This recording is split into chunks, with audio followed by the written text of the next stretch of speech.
शामिल सभी साथियों का हार्दिक स्वागत है। प्रतियोगिता कुशमर्दनी के अंतर्गत कॉम्पिटिटिव परीक्षाओं की तैयारी कैसे की जाए, इस विषय पर हमारे गुरुदेव आदरणीय श्री सुब्रत त्रिपाठी सर अपना अनुभव एवं मार्गदर्शन हम सबके बीच प्रस्तुत कर रहे हैं। उपस्थित सभी साथियों की तरफ से गुरुजी को सादर प्रणाम। निवेदन है गुरुजी, आज के इस विषय पर अपना अनुभव एवं मार्गदर्शन हम लोगों को प्रदान करें। मैं सभी बंधुओं को यथोचित प्रणाम एवं आशीर्वाद के साथ इसके मर्म बिंदु पर आ रहा हूं कि आखिर क्या वह कारण है जहां हम असफल होते हैं समान ज्ञान के बावजूद। पहले मैं उस बिंदु को लूंगा, फंडामेंटल्स की कमजोरी। जैसे साहित्य या किसी विषय में हैंड राइटिंग, जिसे आप बोलचाल की भाषा में कहते हैं, वर्तनी लेखनी की मात्रा का सही ज्ञान हो और हैंड राइटिंग हस्तलेखन की शैली ठीक हो, चाहे हिंदी में चाहे अंग्रेजी में। आप कहेंगे हैंड राइटिंग से क्या रखा है, आपको रखा हो दिमाग में न रखा हो उसका बात। लेकिन कल्पना कीजिए कि आपके सामने कोई सुंदर हैंड राइटिंग का कोई कागज मिले खराब हैंड राइटिंग का, तो आपको अच्छा क्या लगेगा? कॉपी को जांचने वाला भी एक मनुष्य है और स्वाभाविक है कि एक आप भी अपने कपड़े को अगर महीने भर तक न धोवे तो आपका व्यक्तित्व, आपका ज्ञान, आपका व्यक्तित्व, आपका ज्ञान, आपका बल, आपका धन, सब कुछ वही रहेगा। लेकिन कल्पना कीजिए एक महीने तक ना नहाए, एक महीने तक ना कपड़े को धोए, बनियान पैंट शर्ट सब वैसे ही पड़ी रहे, सब कुछ आपका वही रहेगा, लेकिन आप वही नहीं रह जाएंगे जो कि उस कपड़े को धो धा के प्रेस करके फिट रखा हो तब रहेंगे। फर्क पड़ जाए। एक अंग्रेज लेखक ने लिखा है कि एक आदमी के व्यक्तित्व के निर्माण में उसके नाई, उसके दर्जी और उसके धोबी का एक बहुत बड़ा योगदान होता है। अर्थात आप कैसा कपड़ा पहने हैं, आप कैसे नहीं है, धुला है नहीं धुला है, आप प्रॉपरली ग्रूम्ड शेव्ड जैसा भी आप करते हो, दाढ़ी रहते हो, दाढ़ी आपकी प्रॉपर है नहीं है, मूछ आपकी प्रॉपर है नहीं है, क्लीन शेव रहते हो तो क्लीन शेव आप प्रॉपर है नहीं है, इसका आपके व्यक्तित्व के निर्माण में एक योगदान है। वैसे ही एक आंसर आपने लिखा, उसमें हिंदी की अंग्रेजी की आपकी हैंड राइटिंग कैसी है, इसका योगदान मैं नहीं कर रहा हूँ। 4 नंबर इसी में मिल जाएगा, बढ़िया हैंड राइटिंग है, आप कुछ भी बढ़िया ना लिखे हो तब भी आपको नंबर मिलेंगे, ऐसा भी नहीं है। लेकिन मान लीजिए कि आप 4 नंबर पा रहे हैं तो 4.25 नंबर, 4.5 नंबर उस क्वेश्चन में 1/4 नंबर, 1/आधे नंबर का ही फर्क पड़े तो एक प्रश्न पत्र में अगर 10 सवाल आते हो तो 2.5 नंबर पर प्रश्न पत्र पड़े और 10 प्रश्न पत्र आते हो तो 25 नंबर का फर्क, तो बहुत बड़ा फर्क पड़ गया। इतना इस बात के लिए महत्वपूर्ण होगा कि आपको आईएएस प्रॉपर मिलता है, कि आईएएस एलाइट मिलता है, आईएएस एलाइट मिलता है कि आप एक भारत के आदर्श बेरोजगार नौजवान रह जाते हैं। इस पर यह निर्माण में फर्क पड़ेगा। फिर आपको सेम सर्विस में भी आपको कैडर क्या मिलता है, इसके ऊपर उसका एक असर रहेगा। सिलेक्शन होता है नहीं होता है, होता है तो आपको कौन सा सर्विस मिलती है, सर्विस मिलती है तो कौन सा कैडर मिलता है, सारी चीजों में इसका एक अपना अहम योगदान।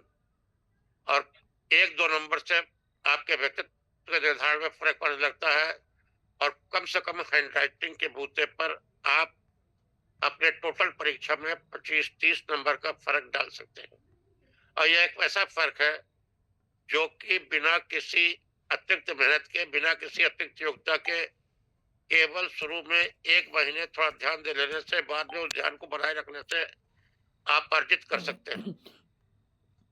मैंने आपको पिछले किसी लेक्चर में कहा था कि आपको हिमालय जैसे ऊंचे ज्ञान की आवश्यकता नहीं है, आपको समुद्र जैसे विस्तृत ज्ञान की आवश्यकता है।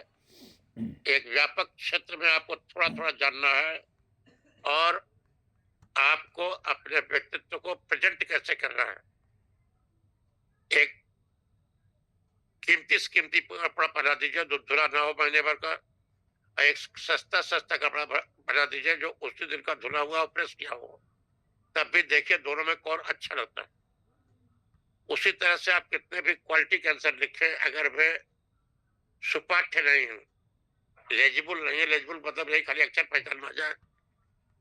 टी और एल में क्या अंतर होगा, एल में कैसे ऊपर छेद रहेगा, टी में नहीं रहेगा, कहाँ कटेगा, कौन फोर लाइन वाले में जिसको फोर रूल बांटते हम लोग करते थे शुरुआत में, वैसे किस अक्षर की ऊंचाई कितनी ऊंचाई तक जाएगी, कितना बड़ा गोला बनेगा, कितना बड़ा नहीं बनेगा, का तमाम बातें हैं। इन चीजों का अगर आप ध्यान नहीं रखेंगे, केवल मात्र पठनीय हुई, वे अच्छी तरह से पठनीय नहीं हुई, अगर वे उनको हिंदी या अंग्रेजी में अच्छी तरह से उनको देख के इम्प्रेशन नहीं हुई, तो first impression is the last impression. जो राइटिंग अच्छी होती है उसको पढ़ने का मन करता है, वह मन को एकाएक एक्सप्रेस करती है। इस बात को जानते हुए आप हैंड राइटिंग पर बहुत जबरदस्त जोर दीजिए।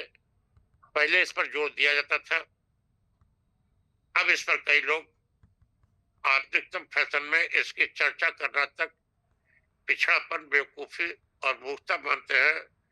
लेकिन यह कोई जैसे अगड़ेपन की निशानी नहीं है कि आप खराब लेखनी में लिखें। इसी के टक्कर की चीज यह है कि जिसे अंग्रेजी में स्पेलिंग या हिंदी में वर्तनी कहते हैं, कहाँ छोटे ई की मात्रा होगी, कहाँ बड़े ई की होती है, कहाँ छोटे ऊ की होगी, कहाँ बड़े ऊ की होगी, कहाँ ए रहेगा, कहाँ ए रहेगा, री रहेगा, कहाँ कैसा री रहेगा, कृपा कैसे बनती है, कब कैसे री लगाया जाता है, शिष्ट कैसे लिखी जाती है, कहाँ दंत स रहेगा जिसको बोलचाल की भाषा में छोटा सा कहते हैं, सरौता वाला स कहते हैं, कहाँ बड़ा स रहेगा जिसको बोलचाल की भाषा में शरीफा वाला स या कहते हैं, या अन्य स, और कहाँ पर मूर्धन्य स रहेगा जिससे कि पिठफरवा स भी कुछ लोग कहते हैं, कुछ लोग सोखा के नाम से भी बोलते हैं, लेकिन वह है मूर्धन्य स। मूर्धा से उच्चारण सच पूछा जाए तो मूर्धन्य स का कोई उच्चारण सही ढंग से कर नहीं पाता। दंत तालव्य और मूर्धन्य स में क्या अंतर है, तीनों का किसका उच्चारण ताल से होगा, किसका मूर्धा से होगा, किसका दांत से होगा। इन सब चीजों को बहुत गौर से, और अगर इससे आप शुरुआत में मिस कर गए तो पूरी तैयारी में यह आपका एक माइनस फैक्टर बना रहेगा। आज कितने लोग, किसी न किसी को होना है ही, अंधों में कनवा राजा होता है, कई अंधे हैं जो काना होता है राजा होता है। आज आप सचिवालय के नोट चुपके से देख लीजिए, किसी रहस्य को आउट करने के लिहाज से नहीं, जो नोटिस हुई है हाथ से लिखी हुई, उनमें आप पाएंगे कि कितने लोग जो आईएएस आईपीएस में अच्छे नंबरों से पास किए, वे और भी अच्छे नंबर पाते, उनकी तक वर्तनी की गलतियां हो रही हैं और उनकी तक हैंड राइटिंग क्लियर नहीं। आज इन दो टॉपिक से साथ साथ मैं तीसरा बिंदु यह रख रहा हूं कि मैथ्स का जोड़ घटाना गुणा भाग, दशमलव का बिना दशमलव का, भिन्न का बिना भिन्न का, जो कि 1 से 5 से लेकर 5 तक की जितनी मैथ का कोर्स है, क्षमा कीजिएगा मैं किसी का अपमान नहीं करना चाहता, जो खुद बीएससी और एमएससी पास हैं, जो बीटेक पास हैं,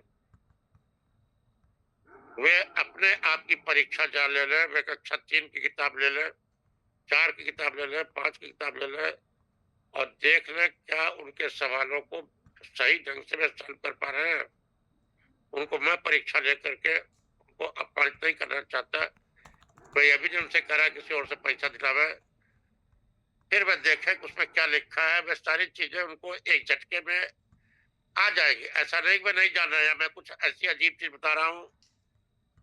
मैं कोई ऐसी अजीब चीज नहीं बता रहा जो कि आपको न आ रही हो, केवल उसका एक नए सिरे से प्रेजेंटेशन कर रहा हूँ कि कहाँ ये गलतियां होती हैं। अगर आप स्वेटर बिन रहे हैं, कोई महिला स्वेटर बिन रही है, अगर उसका एक फंदा छूट गया, जहां से फंदा छूटा है वहीं से उसको उठाना पड़ेगा। कोई चारपाई बिन रहा है तो जहां से वह चारपाई का बिनना छूटा वहीं से उस धागे को उठाना पड़ेगा, वरना चारपाई बन नहीं पाएगी, स्वेटर बन नहीं पाएगा। यही हाल पढ़ाई का है। पढ़ाई में जो धागा जहां से छूटा है, मैं किसी की विशेषज्ञता को चुनौती नहीं दे रहा, किसी के लिए अपमानजनक भाषा का इस्तेमाल नहीं कर रहा हूं, उसकी मेरी भावना अच्छी है। मेरे कहने का आशय मात्र इतना है कि आप स्वयं अपने जज बनिए और 3 कापियां बना लीजिए। एक पर आप अपनी हैंडराइटिंग खुद स्पष्ट से स्पष्ट बनाने की कोशिश कीजिए। अक्षरों की लंबाई चौड़ाई और सिमेट्री का ध्यान रखिए। किस अनुपात से कितने लंबे, कितने छोटे, कितने बड़े, कौन अक्षर तुलनात्मक होता है, टी की लंबाई क्या होगी, ए की लंबाई क्या होगी, ई की लंबाई क्या होगी, कैपिटल लेटर की लंबाई क्या होगी, स्मॉल लेटर की लंबाई क्या होगी।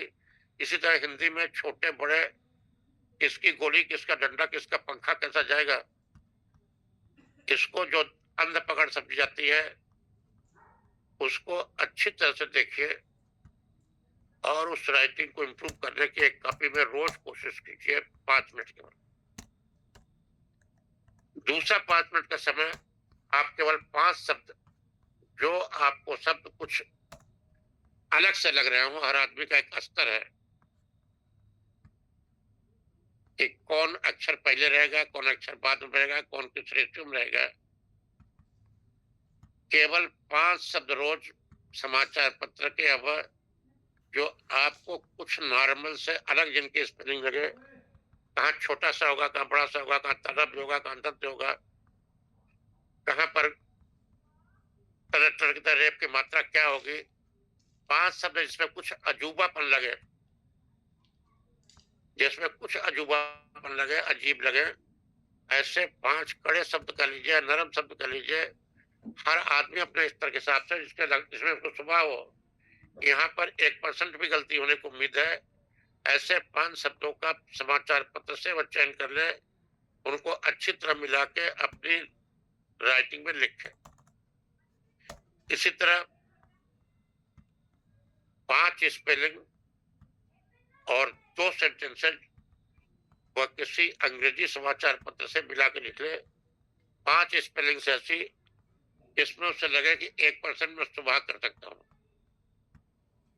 और 2 वाक्य ऐसे जिसमें कि कुछ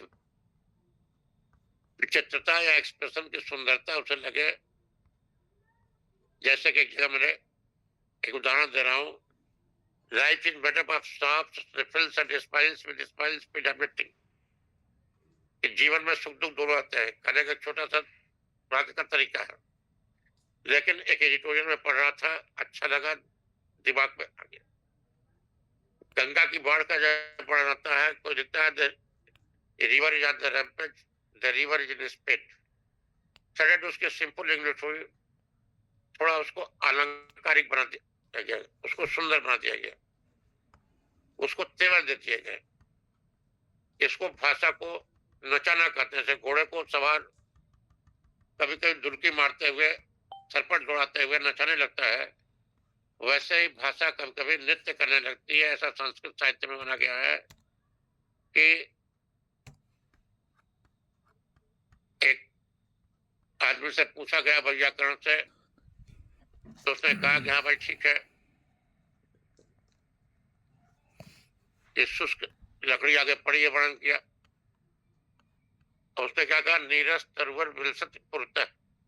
इस पुरता मैंने सामने एक रसविहीन नीरस श्रेष्ठ तरवर विलास कर रहा है। दोनों भाषा का अंतर स्पष्ट लग रहा है। इसी तरह आप खास तौर से एडिटोरियल्स या एडिटोरियल्स के बगल में जो लेख रखते हैं उनको देखिए, उनकी भाषा उसी समाचार पत्र के अन्य भाषाओं से थोड़ी अलग है। एडिटोरियल संपादकीय या उसके बगल में जो लेख निकलता है संपादकीय के बदल में, उसका वह सदैव पत्रकार का रहता है, कुछ अलग भाषा है। उस भाषा को आत्मसात करने की कोशिश कीजिए, एकाएक नहीं होगी। समय चक्र जैसे बढ़ाएगा, काल चक्र जैसे बढ़ेगा, वैसे भाषा आपकी अपनी भाषा होती जाएगी। उसको जहां आवश्यक समझिए कंठस्थ कर लीजिए, बहुत अच्छी बात होगी। न कर पाए पढ़िए 2 बार 4 बार, पढ़ते पढ़ते वह अभ्यास में आ जाएगी।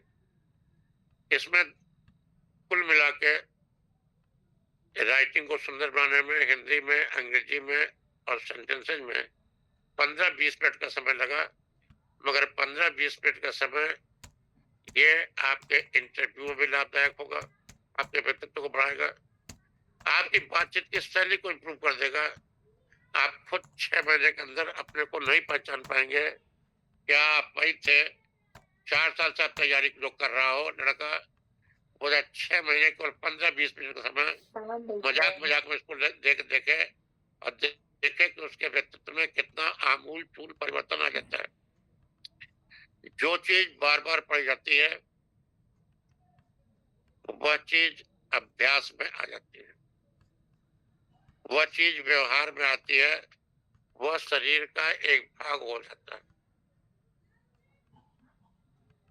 आप देखिए गांव में निरक्षर महिलाएं जो है, वे भी जो बिल्कुल भी पढ़ी लिखी है, दस्तखत भी नहीं कर पाती, हस्ताक्षर नहीं बना सकती, वे घंटे घंटे भर गीत गाती हैं, शादी ब्याह में गालियां गाती हैं, वैसे भी कजरी फगुआ तरह तरह गाने गाती हैं अभ्यास है। और 2 अक्षर का कोटेशन देने के लिए, उदाहरण लिखने के लिए लड़के लड़कियां जो बीए में पढ़ते हैं वे चिट बना के ले आते हैं, नकल करने की सामग्री ले आते हैं। अब इतना बड़ा बड़ा गीत उनको कैसे याद होता है? वही एकलव्य विद्या अभ्यास। करत करत अभ्यास ते जड़मति होत सुजान, करत करत अभ्यास ते जड़मति होत सुजान, रसरी आवत जाते सिल पर होते सन। रस्सी के आने जाने से पत्थर पर निशान पड़ जाते हैं। वैसे ही बार बार कोई चीज अगर दोहराई जाती है तो वह आपके रूटीन की वाणी का, आपकी सहज शब्दावली का अंग बन जाती है। अंत में इस चीज में एक चीज में और जोड़ना चाहूंगा, इसी तरह से 15-20 मिनट रोज आप प्राथमिक गणना अभ्यास पहाड़ा इनको दीजिए। एक बार की जो लोग मैथ से एमए किए हो, बीएससी किए हो, एमएससी किए हो, उनको अगर एक बार की, ये उनकी आलोचना नहीं कर रहा हूं मैं, ये उनकी कमी नहीं इंगित कर रहा हूं, ये अपना गौरव नहीं बखार रहा हूं, यह एक अभ्यास की बात है। वह 17 का, 18 का, 13 का, अभी पहाड़ा पूछ लीजिए तो न तो वह अंग्रेजी में पहाड़ा सुना पाएंगे न हिंदी में सुना पाएंगे। हर चीज पर कैलकुलेटर लगा करके गिनती करने का हम लोगों की आदत ऐसी पड़ती जा रही है कि सब्जी बेचने वाले तक कई बार देख के हंसी लगती है, अच्छा लगता है। टकाटक सब्जी का भाव कैलकुलेटर से, कंप्यूटर से जोड़ रहे हैं, ऐसे लोग भी दिखने लगे मार्केट। हमारी जो अपनी बेसिक बुद्धि है, मशीन हमारी सहायता के लिए होनी चाहिए। जैसे कि हमारे हाथ पैर है, अगर हम वॉकर लेके चलना पड़े, अगर हम स्वस्थ हैं तो यह हमारे लिए गौरव की बात नहीं है, कलंक की बात है। अगर हमें छोटी मोटी गणनाएं कैलकुलेटर और मशीन से करनी पड़े तो ये हमारे लिए कलंक की बात है। ठीक वैसे ही जैसे कि स्वस्थ आदमी के लिए कलंक की बात है कि उसे वॉकर लेके चलना पड़े। ठीक है, मेरे जैसे किसी आदमी का एक्सीडेंट हुआ हो, वॉकर के साथ चल रहा हो, चलने में लड़खड़ा रहा हो, तकलीफ हो, बात समझ में आती है। लेकिन अगर आदमी स्वस्थ है तो उसको किसी वॉकर की जरूरत नहीं होनी चाहिए। कोई बड़ी गणना हो, कोई इंजीनियरिंग का नक्शा बनाना हो, तब आपको लैपटॉप की जरूरत पड़े, कैलकुलेटर की जरूरत पड़े, ठीक है। लेकिन इस तरह की हालत में, और यहाँ यह मत भूलिएगा कि स्मरण शक्ति पर भी कुछ न कुछ जोर देना पड़ेगा। हर विषय की भाषा होती है। यह नहीं कि आप याद करते रह जाए, पूरी कोर्स आप कर नहीं सकते हैं, और नहीं आप आपसे अपेक्षा करती है, और नहीं याद करने से आपको कोई विशेष लाभ होगा। लेकिन हर विषय की भाषा होती है। हिस्ट्री की अपनी भाषा होती है, पॉलिटिकल साइंस की अपनी भाषा होगी, लॉ की अपनी भाषा होगी, संस्कृत या इंग्लिश लिटरेचर की अपनी भाषा होती है, इकोनॉमिक्स की अलग ही लैंग्वेज होती है। भाषाओं, संस्कृत, अंग्रेजी, हिंदी, ये जो भाषाएं आप सुनते हैं, तमिल, बंगला, इनके अलावा एक एक विषय की एक एक भाषा, अलग शब्द में आप देखें, अलग डिजाइन की शब्दावली बह रही है। एक विषय के लेखक के दूसरे विषय के लेखक की चीज देखें तो आपको स्पष्ट रूप से लग जाएगा कि दोनों दो विषय की किताबें हैं। इसलिए जो चीज आपको तैयार कर रहे हैं, जिसको आप रीडिंग में लगे, ये बात मैं कल के लेक्चर में रखूंगा कि कैसे केवल 5 मिनट का टाइम पर सब्जेक्ट आप वर्ड बाय वर्ड अंडरलाइन की हुई चीजों को याद करें, बाकी आप उसको पढ़ें, फिर कोई दूसरा विषय चालू करते हैं, कैसे उसको थोड़ा सा लाइन, 2-4 लाइन से ही, और वह अभ्यास होते होते जब 10-5 पेज तक आप पहुंचने लगेंगे उस किताब के याद वाले पेज पर, तो धीरे धीरे पता चलेगा जो पोर्शन आपको नहीं भी याद है, उसका भी आप उसी स्टैंडर्ड ढंग से प्रेजेंटेशन कर लेंगे जैसे कि उस विषय के टॉप राइटर्स ने किया है। जैसे टॉप लेखकों ने जिस ढंग से लिखा किताब को, अगर आप थोड़ा सा केवल अपनी स्मरण शक्ति को भी जागृत करें तो केवल 4-5 मिनट का समय दे करके आपकी भाषा छलकने लगेगी, बनने लगेगी, अलग ढंग से प्रभावित होने लगेगी। शेष बिंदुओं पर मैं अब जो अभी बताया इस पर कल के भाषण में आऊंगा। आज की बात यही खत्म की जाती है।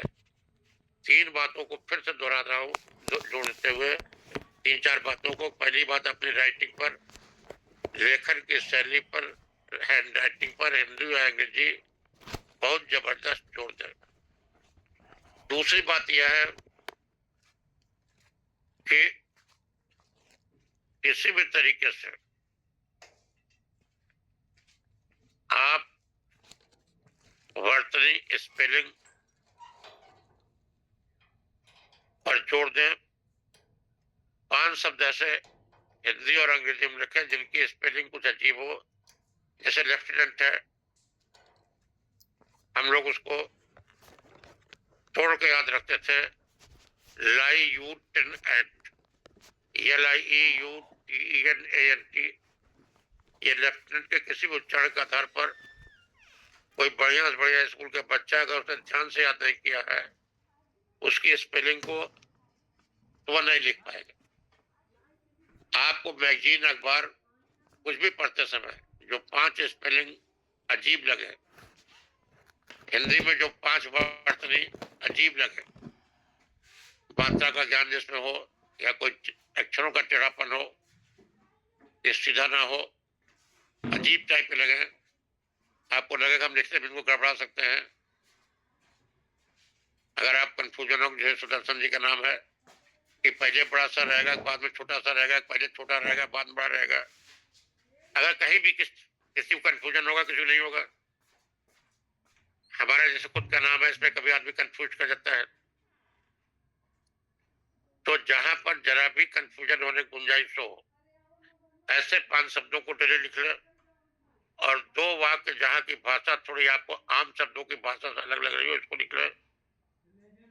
और प्रारंभिक गणित पर, जिसको कक्षा 1 से 5 तक का सिलेबस कहते हैं, उसको दोहरा डालिए। उसमें जहाँ जरा-सा भी अजीब लगे, उसको एक लिख डालिए। केवल 5 मिनट उसका अभ्यास करना होगा, इससे अधिक उसे टाइम नहीं देना होगा। इतने में आपका पूरा पॉलिश रहेगा प्राइमरी का।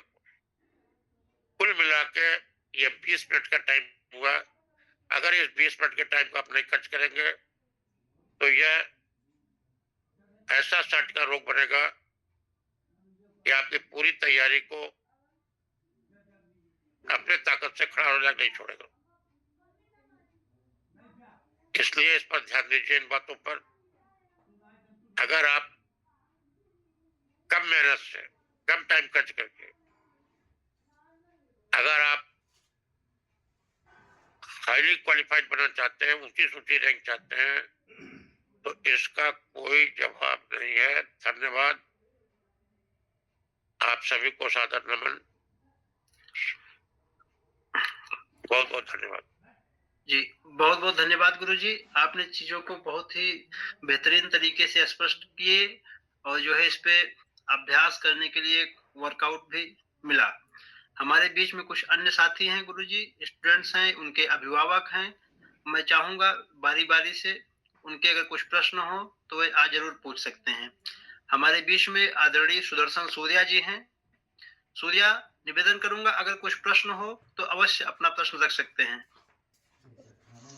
जी सर, प्रणाम चरण स्पर्श। सबसे पहले आज तो मेरा कोई प्रश्न नहीं है, क्योंकि जो जिज्ञासा थी वो पूरी शांत हो गई। बस इतना ही कहना चाहूंगा कि अब इस पे काम करना स्टार्ट करना है कल से। जी देखिए, ये एक स्पेशलाइज्ड चीज मैंने चालू की है।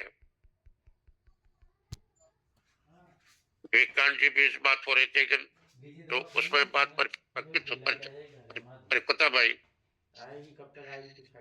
कि जो व्यक्ति जिस लायक है, कोई बढ़िया खाना है, कोई लड़की बनाती है, कोई बढ़िया से खेती करता है, कोई अपने बच्चों को, दूसरे के बच्चों को तैयारी कराने का जिसका अनुभव है, सेलेक्ट करवाने का जिसका अनुभव है, खुद सेलेक्ट होने का अपने अध्ययन को जिसने चालू कर रखा है। अनभ्यासे विषम विद्या अजीर्णम भोजनम विषम। विद्या का अगर अभ्यास नहीं और भोजन अगर पका नहीं है तो दोनों जहर के बराबर होते हैं। कितनी चीजें हैं जिनके मैं टच में नहीं हूं,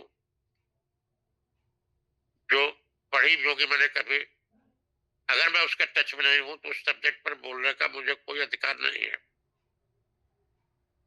उसी तरह से अगर बोलना है तो उसको पहले पढ़ना होगा।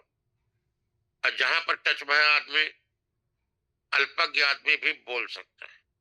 तो हर आदमी को भगवान ने, आज जो आप पढ़ते हैं एक्यूप्रेशर क्या है, हमारे यहाँ कितने नाई ऐसे देश फोड़ देते थे, इस देश में गर्दन तोड़ देते थे, कमर तोड़ देते थे, कि वही चीज एक्यूप्रेशर वाले जितने देश नहीं ठीक पाते हैं, नापी उखड़ जाने को बैठाते थे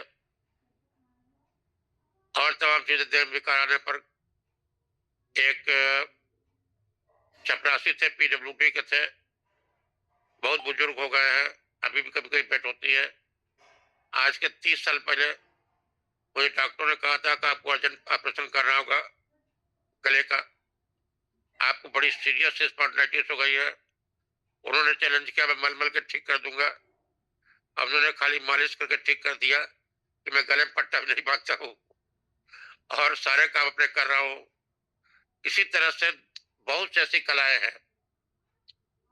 कंडीशन में बैठना भी उनमें से एक है। हजारों लाखों लड़के बैठ रहे हैं, आप लोगों के घरों में लड़के बैठे होंगे, दोस्ती में रिश्तेदारी में बैठे होंगे, पड़ोस में बैठे होंगे। आप उनके संज्ञान में बात ला सकते हैं कि जैसे कि किसी ने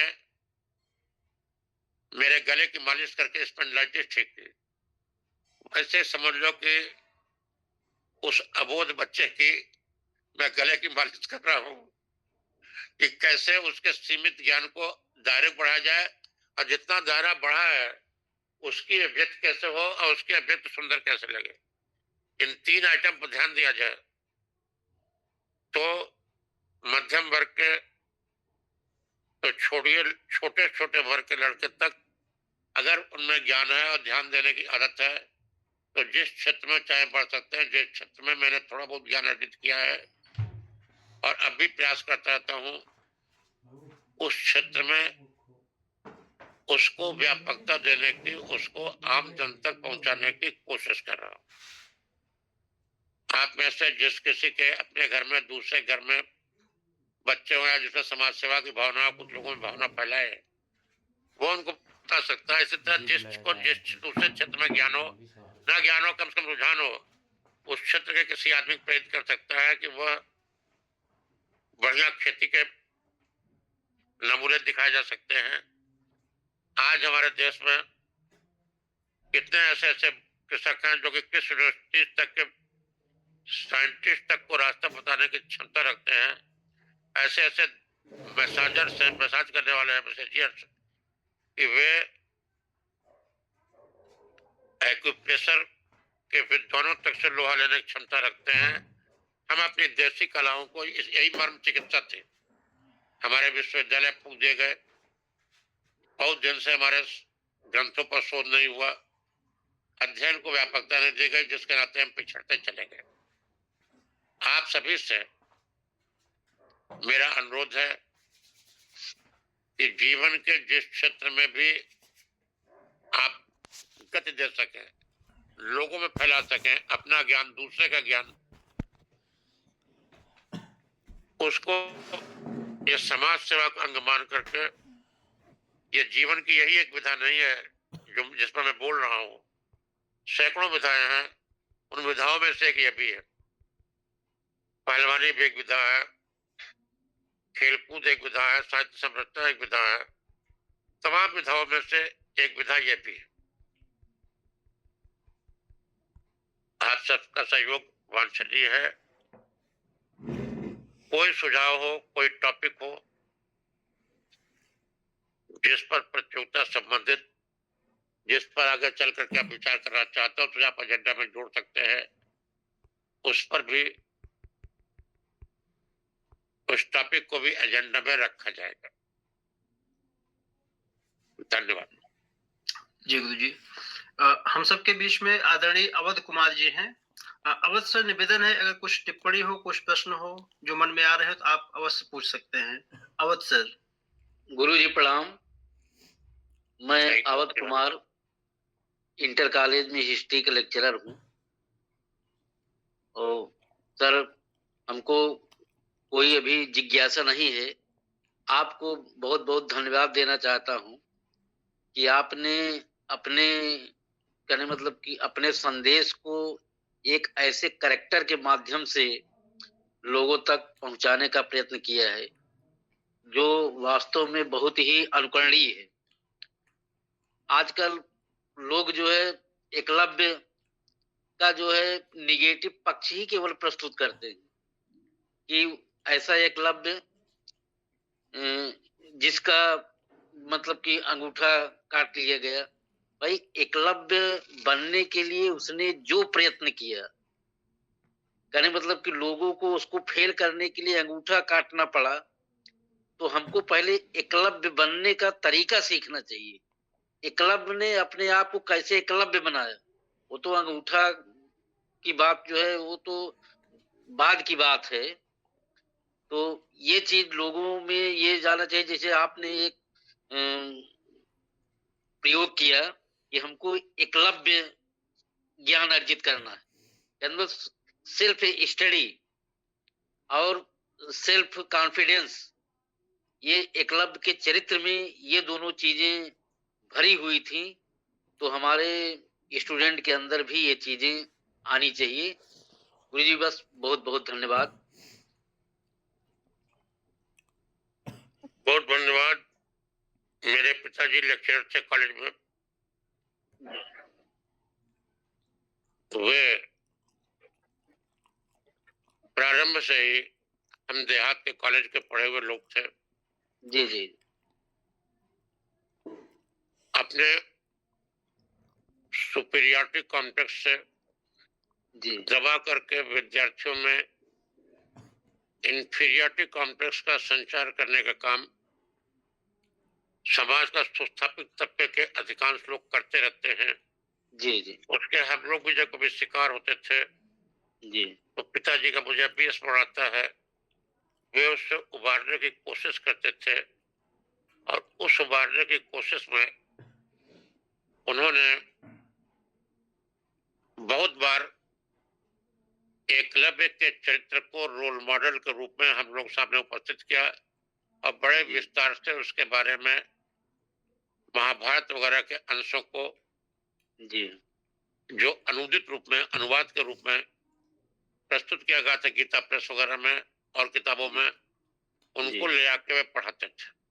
जी जी वे कहते थे कि अगर अर्जुन सर्वश्रेष्ठ धनुर्धर निकला तो जी जब कभी भी सर्वश्रेष्ठ शिष्य की कल्पना की जाएगी, चर्चा की जाएगी, जी तो एकलव्य का नाम भी उससे अधिक ऊंचाई पर लिया जाएगा जी कि उसने जो गुरु दक्षिणा दिया वह जी। गुरु दक्षिणा पता नहीं कोई अर्जुन भी दे पाता या नहीं दे पाता। जी जी जी यह भाव वे भरते थे। जी अब वे कहते थे कि अगर संकल्प पूर्वक जी अनंत का अंश भी अनंत ही होता है, जी जब मनुष्य के अनंत का अंश है तो वह भी अनंत का ही अंश है। इसी को शंकराचार्य जी ने अहं ब्रह्मास्मि, अहं ब्रह्मास्मि, जी जी जी मैं ब्रह्म हूँ। हर जी मनुष्य ब्रह्म है, वह ब्रह्म का अंश है, तो जी ब्रह्म का अंश भी अंश होता है। इसी तुलसीदास ने कहा है ईश्वर अंश जीव अविनाशी।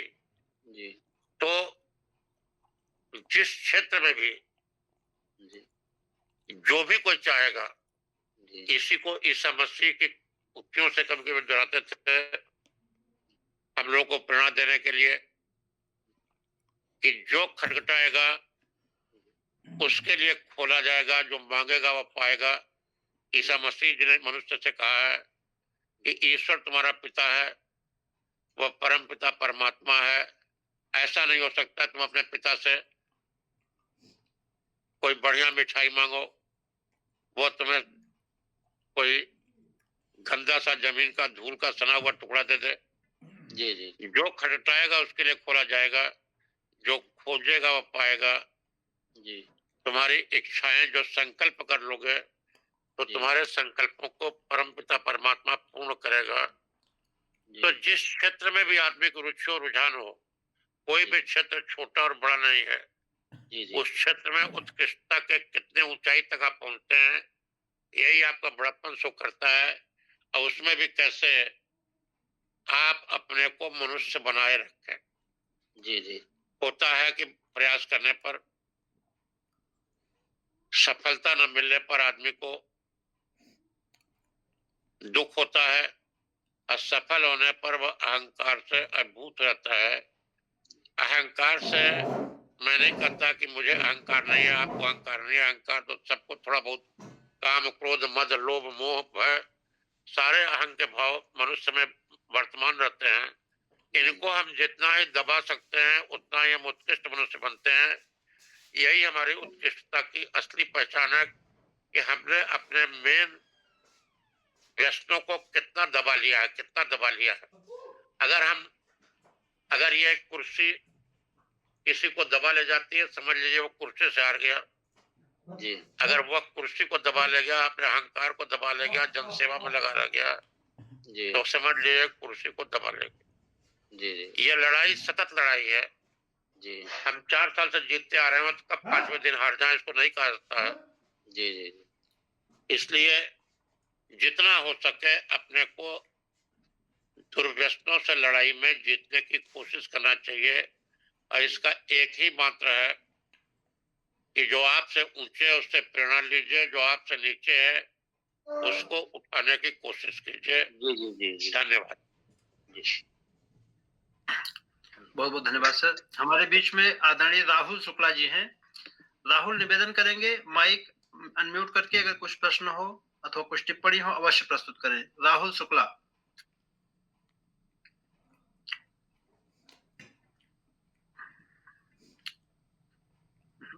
शायद टेक्निकल इशू है। Hello sir. सुदर्शन, हाँ राहुल अपनी बात कहें। हाँ, hello sir, thank you so much sir, आपसे बहुत कुछ सीखने को मिला।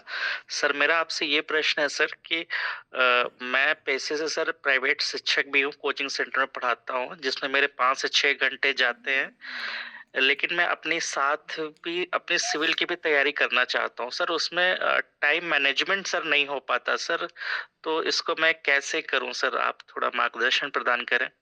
ठीक है, आपका प्रश्न बहुत उचित है। हमारे 5वें या 6वें लेक्चर के आसपास तक टाइम मैनेजमेंट होता, चौथे 5वें 6ठे लेक्चर में से कहीं आके इसका गिरेगा। ये अभी जी। आज की सीरीज का तीसरा लेक्चर था। 2 दिन बाद इस टॉपिक पर हम आएंगे कि हम अपने टाइम को कितना और कैसे मैनेज करें। अधिक पढ़ाई उतनी महत्वपूर्ण नहीं है, महत्वपूर्ण सतत पढ़ाई, रेगुलर पढ़ाई। एक कहावत है कि सरस्वती जी की घोषणा है कि वे उसी के साथ रहती हैं जो उनकी सतत सेवा करता है। सतत सेवा का मतलब नहीं होता 24 घंटे उनकी सेवा करें, लेकिन आप जितना भी दे सकते हो उतना समय दे, उतने में ही आपका काम चल जाएगा। 1 घंटे में चल जाएगा, 2 घंटे में चल जाएगा, 8 घंटे में चलेगा, 10 घंटे में चलेगा। फर्स्ट टाइम घट बढ़ सकता है, लेकिन मुख्य चीज है कि परीक्षा के दिन भी आप उतना ही उसी तरह से ध्यान केंद्रित किया रहे जैसा कि सारी परीक्षाएं खत्म होने के बाद करते हैं। रेगुलरिटी हो, सातत्य हो। अगर सातत्य बना हुआ है तो आप गारंटीड सफलता का वर्णन करेंगे। कम से कम समय होगा तो भी, नौकरी करते हुए भी।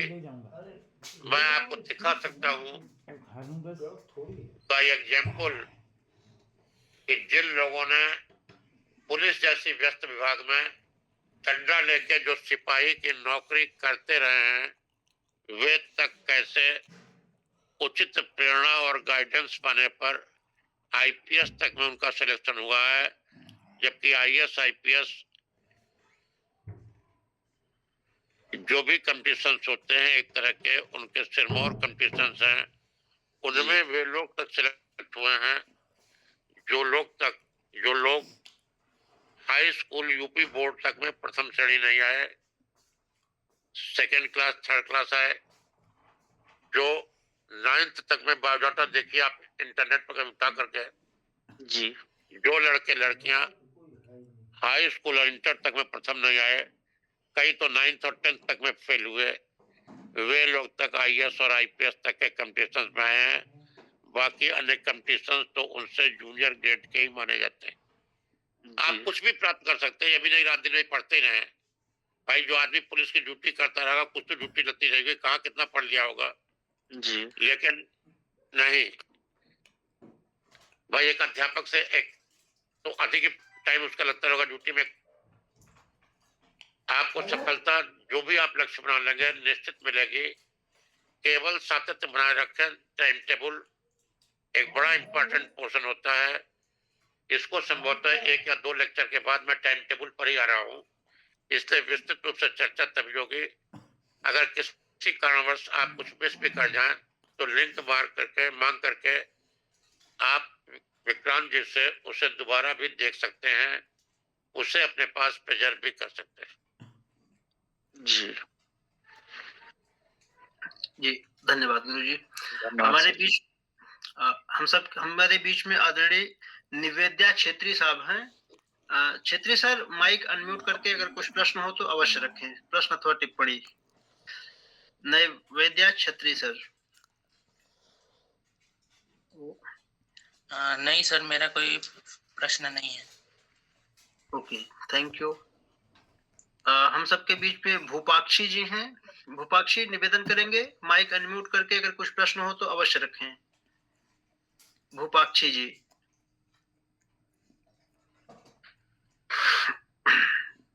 Good evening to all members. I am very much fortunate to join this class with the help of Vikrant Pandey ji. And good evening sir Suvrat sir. But still मैंने ज्वाइन किया है थोड़ा लेट. फिर भी मैं आपके बताए हुए सभी दिशा निर्देश और मार्गदर्शन को अच्छे से बखूबी सुन रहा हूँ और सुनकर I am feeling much better. Listener बनना ही मैं ज्यादा कोशिश कर रहा हूँ क्योंकि आज ही मैंने इसको ज्वाइन किया है. होप सो कि आगे भी मैं इसमें पूरी सतर्कता से और कॉशियसली आपके इसको ज्वाइन करता रहूंगा. Thank you. आपसे निवेदन है कि भी एक ही 2 लेक्चर पीछे हुए थे, इनको विक्रांत जी से लिंक मांग करके ठीक है सर. तो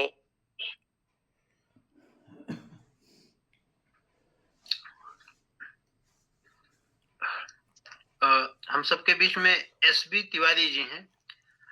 कुछ प्रश्न हो अथवा टिप्पणी हो तो अवश्य प्रस्तुत करें. SB तिवारी.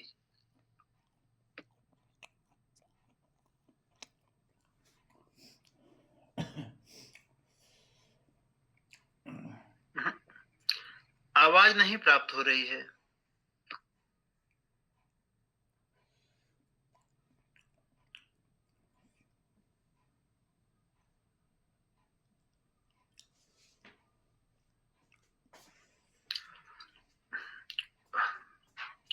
गुरुजी हेलो. हेलो, हाँ आवाज आ रही है गुरुजी. सुदर्शन सूर्या जी हैंड रेज कर रहे हैं. हाँ सुदर्शन, कुछ प्रश्न हो तो अवश्य रखें. जी जी जी. सर आज का जो जैसे आपने लेखन के अभ्यास के लिए बताया, तो एक चीज मैं काफी दिनों से YouTube में देख रहा हूँ, पेन के चयन को लेकर बहुत भ्रांतियां हैं. अलग अलग लोग अलग अलग प्रकार की बातें कर रहे हैं, तो उस पर थोड़ा सा प्रकाश डालते तो बहुत अच्छा होता सर. किस चीज पर चर्चा जाएगा? हेलो जी. किस चीज पर लोग कर रहे हैं? सर ये पेन के चयन को लेके टॉपर्स के देखता हूँ तो कोई बोलते हैं कि एक ही पेन से हमेशा लिखना है पहले ही दिन से, कोई बोलता है कि पेन बदल बदल के लिखना है, कोई कुछ कहते हैं, तो वो मुझे थोड़ा समझ नहीं आ पा रहा. देखिए, इसका एक जवाब है कि खुदा जब हुस्न देता है नजाकत आ ही जाती है. अगर आपका लेखन सुंदर होगा तो किसी भी कलम से होगा, या आप अपनी अभिरुचि के अनुसार एक पेन से भी लिख सकते हैं, बदल बदल के भी लिख सकते हैं.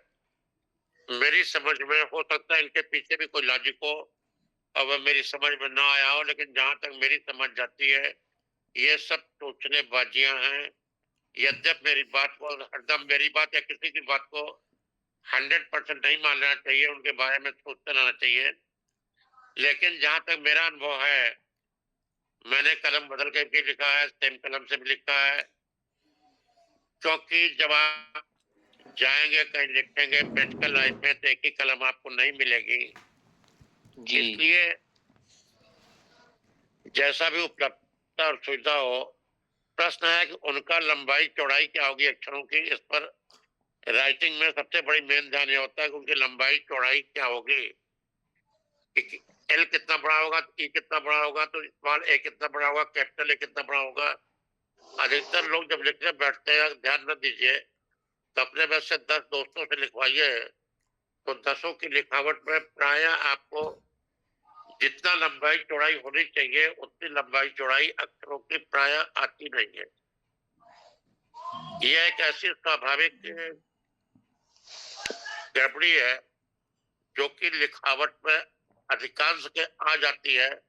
जैसे हम आप जो रूटीन में चलते हैं, अगर किसी योग शास्त्री या किसी फिजिकल एजुकेशन वाले से को दिखाया जाए तो उस चाल में कुछ गड़बड़ियां रूटीन की हम आप करते हैं, तो भी अपनी नॉर्मल चाल जो चलते हैं उसमें कुछ न कुछ गड़बड़ियां आ जाती हैं. तो हम लोग जो नॉर्मल रूप में लिखते हैं, अगर कॉन्शियस ना रहे, तो जैसे अभी आप लोग कुछ टाइप या अक्षर देखते हैं बिल्कुल एक बराबर की होती हैं, तो कोशिश करनी चाहिए कि हमारी लेखनी की क्रिया में कि वहां पर छोटा है जितना बड़ा होगा उतना बड़ा हर जगह होगा. प्रिंटेड में बड़ा जितना बड़ा होगा उतना ही जगह होगा. क ख ग घ सब अक्षरों की एक लंबाई चौड़ाई होती है और उनकी लंबाई चौड़ाई लगभग एक फिक्स होती है. जब वह फिक्स लंबाई चौड़ाई आपको निकलने लगे तो समझ लीजिए आपकी हैंड राइटिंग इम्प्रूव कर गई. इसका एकमात्र मानदंड यही है कि आप कोई अक्षर लिखते हैं तो कभी प्रिंट वाला अक्षर लिखने में लिख देते हैं, कभी लिखने वाला प्रिंट में लिख देते हैं, तो वह एक मस्ती का अक्षर ना हो, वह एक जागृत प्रयास होगा। तो सभी को मालूम है कि कितना बड़ा जी होता है, कितना बड़ा पी होता है, कितना बड़ा ए होता है। ये कोई ऐसा नहीं है कि एफआरएंट मुझे आपको यहाँ सिखाना है, या आप कोई ऐसी चीज नहीं जानते जो कि मैं जानता हूँ। अक्षर का क्या होगा इसे आप भी उतना ही जानते हैं जितना मैं जानता हूँ। केवल जहाँ पर ध्यान को चूक रहा हो उस पर ध्यान को केंद्रित करके केवल लिखना है, और वह लिखते लिखते महीने 15 दिन में उसका अभ्यास ऐसा हो जाएगा कि बिना ध्यान केंद्रित हुए भी रूटीन में आप ऐसा लिखने लगेंगे। धन्यवाद। जी सर, ठीक है सर, मैं समझ गया। मतलब अक्षरों की लंबाई चौड़ाई में जो अनुपात में विषमता नहीं आना चाहिए, कहीं सब जगह मतलब एक सी लिखाई होना चाहिए अपनी। जी सर, धन्यवाद। हम सबके बीच में अखिल सिंह जी हैं। अखिल, कुछ प्रश्न हो तो पूछ सकते हैं, माइक अनम्यूट करके। अखिल सिंह। गुरु जी के चरणों में हमारा कोटि कोटि प्रणाम। सब जितने लोग जुड़े हुए हैं सब लोगों को हमारा प्रणाम भैया। मेरा नाम अखिल सिंह है। अपने एक छोटे से गांव पूरे राजरांकी ग्राम सभा से हम जुड़े हुए हैं, जिला प्रतापगढ़। अपना छोटा सा बिजनेस है पेस्टिसाइड ऑफ इंटीरिया का, new Hindustan pest control services की हम फर्म चलाते हैं, मैं और अमर सिंह हमारा छोटा भाई। लगभग मैं जब 15 साल का था तब से हमारे अपने माता जी के नाम से मैं फर्म जो है ऑन किया था, तब से मैं कंपनी चला रहा हूँ, और इस बार मैं रिटायर में हूँ। मेरे डेट ऑफ बर्थ 2005 है, मैं 19+। मैं अपने एज के लड़कों को सबको मैं यही बताना चाहता हूँ और कहता हूँ, जितने लोग भी मिलते हैं मुझे, कि पढ़ाई के साथ अगर पढ़ाई कर रहे हो तो पढ़ाई मन से करो, या अपने साथ। यही हमारा प्रश्न था, और डीजी साहब जो बोले उसके लिए बहुत बहुत धन्यवाद भैया जी। जी राम बहुत भैया। बहुत धन्यवाद अखिल। भारत, आप टाइम्स हैंड रेज किए हैं। शैलेश, कुछ प्रश्न है तो आप कह सकते हो। हेलो। जी सर। जी हेलो जी, बहुत बहुत धन्यवाद हाँ। सर। इस मंच पर उपस्थित आदरणीय गुरुजी एवं उपस्थित सभी सादर साथियों एवं गुरुओं को मेरा सादर नमस्कार एवं प्रणाम। सर ने काफ़ी अच्छे से चीज़ों को एक्सप्लेन किया कि किस तरीके से हमें जो है एकल्ब की तरह जो है अपने लक्ष्य में जो है ध्यान रखना चाहिए।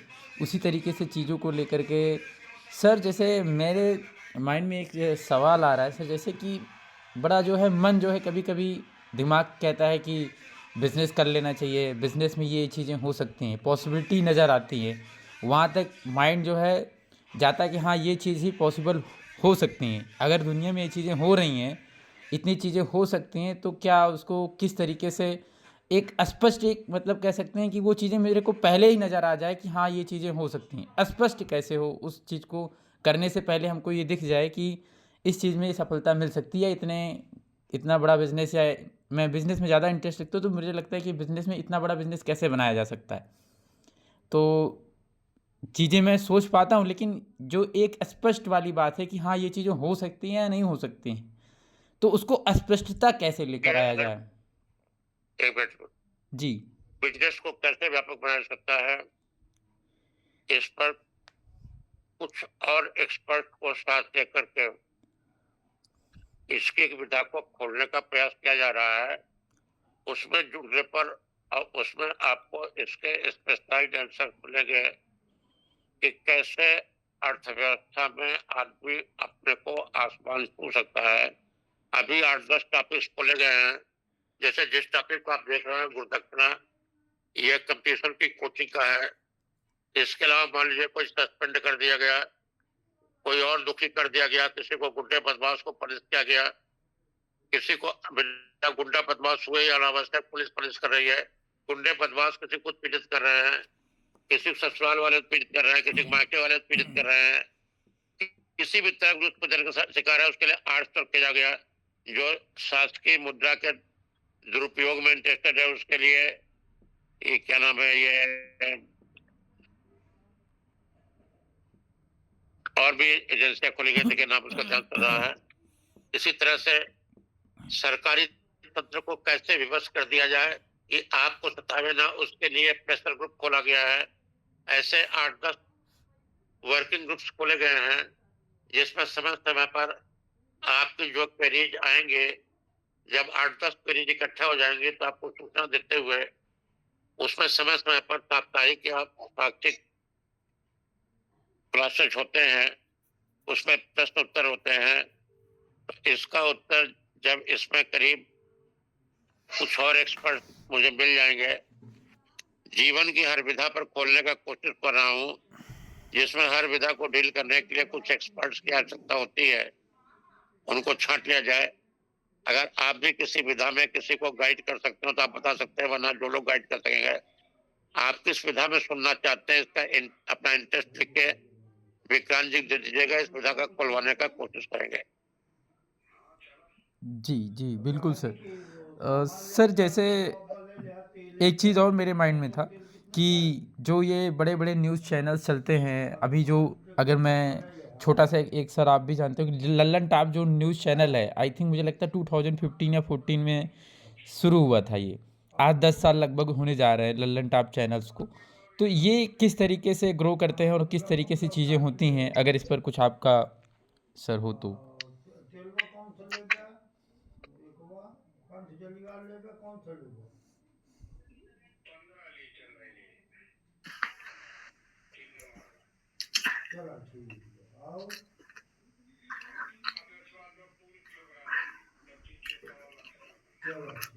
हेलो, हाँ गुरु जी, आवाज आ रही है। शैलेश पूछ रहे हैं कि टॉपिक से हटकर क्वेश्चन है गुरु जी, इसको नेक्स्ट लेक्चर में कभी लिया जाएगा। इसमें इनका प्रश्न था कि जो न्यूज पोर्टल होते हैं उसको कैसे डेवलप किया जाए, न्यूज चैनल को कैसे डेवलप किया जाए, यह क्वेश्चन है।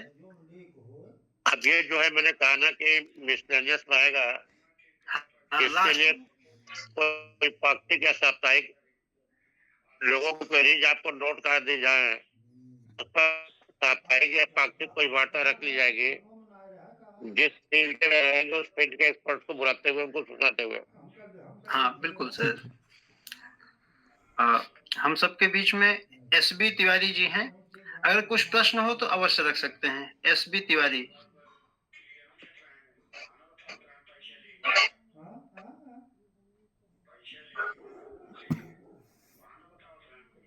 आवाज नहीं आ रही है, कुछ हमको लगता है टेक्निकल इशू है। तो गुरुजी सबकी बातें हो चुकी हैं, गुरुजी समापन करने की अनुमति चाहता हूँ। चलिए, बहुत बहुत धन्यवाद।